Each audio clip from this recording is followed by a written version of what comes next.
Qədim Hindistan dedik ki, Asiyanın cənubunda yerləşir və Hindistan yarımadasını Asiya qitəsindən deyir ki, yarımadaya birləşdirən hissə var. Bu əsasən Hindistan Asiyanın cənubunda yerləşir. Bu ölkədə Hindistan yarımadası və Asiya qitəsini bu yarımadaya birləşən hissəsinə əhatə edir.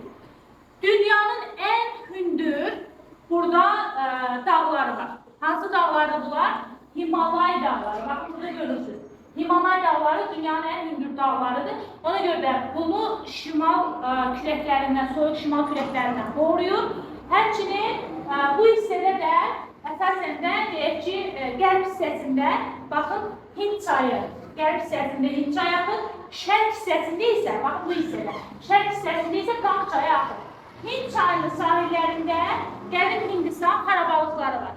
Harappa və Mohenjo dağı təxminən eradan əvvəl 3-2-ci minilliklərə aiddir.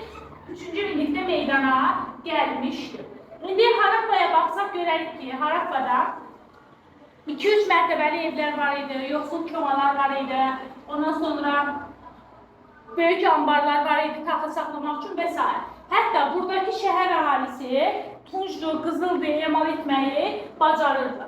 Harappalıların özlərinin yazıları da olmuşdu. Biz bunu kilikdən də oxşar götürəcəyik, Kenanını və s. Ancaq onların yazısının sirri hələ də açılmamışdı. Mohenjo-Daraya baxsaq, eradan əvvəl 3-cü əsrdə, 3-cü minillikdə Mohenjo-Darada suvarma sistemi və kanalizasiya var idi. Bizdə eradan əvvəl 10-cu əsrdə Dərbənddə olubdu, amma orada hələ 3-cü minillikdə var idi. Su kəməri bir də kanalizasiya sistemi. Amma Mohenjo-Darada əhali bilinməyən səbəblərdən eradan əvvəl 2-ci minillikdə buranı tərk edib getmişdir. Sonra biz burada baxacağıq nəyə? Ali tayfalarına. 2-ci minillikdə köçəri ali tayfaları var. Şimal-qərb tərəfdən Hindistana gəlmişlər. Ali tayfalarına racələr başçılıq edirdi. Ondan sonra daha sonra bunlar yavaş-yavaş hökmdara çevriləcək. Alilərin gəlişi ilə də Hind xalqı ilə bunlar qaynayıb qarşılar və burada oturaq həyata keçmişdilər bunlar.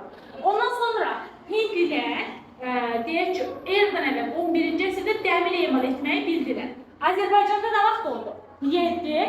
Çində nə vaxt oldu? 6-5. Burada nə vaxt oldu? 11-ci əsrdə. Bunlar dəmir emal edərək, dəmir alətlərlə o Qanq tərəfdəki, Qanq çayı tərəfdəki cəngəllikləri nə edirlər? Deyək ki, kəsirdilər, biçirdilər, təmizləyirdilər, əkin sahələri üçün şərait yaradırdı. Əkinçiliklə yanaşı maldarlıq və sənətkarlıq da var idi. Ondan sonra burada deyək ki, adlı sanlı adamlar var idi ki, əsirləri qul edirdilər, qonşu icmalardan müharibə zamanı olan əhalisi ələ keçirir və həmin qulları ya düşmən adlandırırdılar. Misirdə də nə idi? Canlı ölülər idi. Bundan sonra ilk dövlətlər desək ki, Hindistanda nə vaxt meydana gəlir?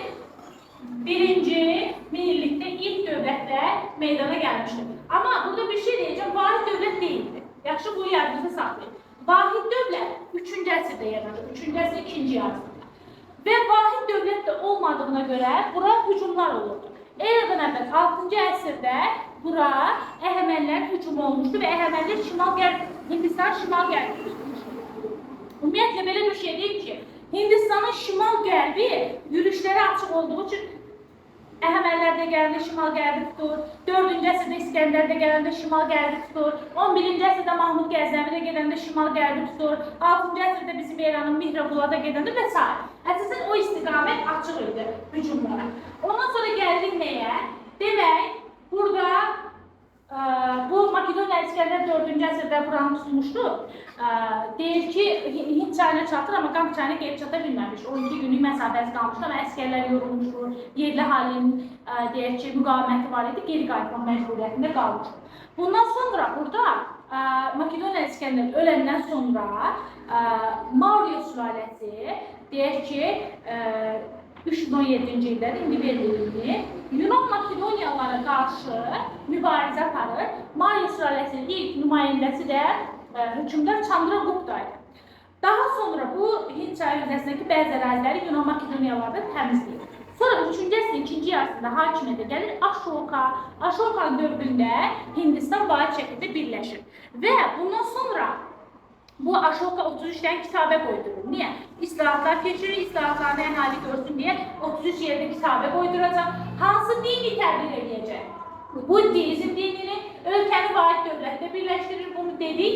Vəfatından sonra da dövlət zəifləyir. 180-ci ildə də Maurya sülaləsinə son qoyulur eradan əvvəl və Hindistan yenidən ayrı-ayrı dövlətlərə parçalanır. Hindistan memarlığına baxsaq, baxırıq burada 3-cü əsrə aid 4 şir heykəli sütunlar var idi. Elə Aşokanın dövründə idi bu. 1-ci əsrdə də daşdan yonulmuş darvaza var. Daşdan yonulmuş darvazada deyək ki, neydi? Orada bitki ve heyvanat aleminin zenginliğinden vesaire ders olunurdu. Bir de bu 4 şir heykəldə şirin biri arkada qalıb diye görsənmir. 3 tanesi görsəm, ona göre 3-cü əsr burada yadınızda saxlayabilirsiniz. Sonra gəldik nəyə? Hindistan'da baxsaq yazı. Yazını bunlar palma yarpaqları üzərində yazırlar. 0 rəqəmini kəşf eləmişdir. 0 rəqəminin kəşfi də 10 rəqəmli hesablamanın yaranmasına səbəb olmuşdur. Bir var onluq hesablama, bu Misirdə. Bir də var 10 rəqəmli. Sonra nəyin vətəni sayılır Hindistan? Bəli, Şahmatın vətəni sayılmışdır. 4 növ qoşun adlandırırlar onu. Yəni Hindistan qoşunu kimi idi. Ondan sonra burada Hindistanda dövlətin formalaşdığı dövrdə belə deyək, Hinduizm dini yaranmışdır. Hinduizm dininin də qanunları harada toplanmışdır? Vedalarda. Vedalarda, yəni qanunlar toplusunda varlıqlar və kasıblar haqqında orada danışılır. Buddizm dini də Aşokanın himayə etdiyi Buddizm dini 6-cı əsrdə Gautama tərəfindən yaradılır. Bir də biz burada baxacağıq kastaya. Kasta nədir? Təbəqələr. Necə ki, Misirdə Şumerdə təbəqə keçməli, burada da kastadır. Və kasta hüquq və vəzifələri qəti şəkildə müəyyənləşdirilmiş insanlar qrupuna deyilir. Kastaya məxsusluq irsidir. Yəni sən şudra olaraq, nökər olaraq doğulmusansa elə də öləcəksən. 4 kastaya bölünürdü. Brahmanlar, kahinlər, döyüşçülər, tacir, sənətkar, kəndlilər və də nökərlər. Bunlar oldu kastanın təbəqələri. Ondan sonra gəlirik nəyə? Bir də kastanın neçənci əsrə aiddir, onu da deyim.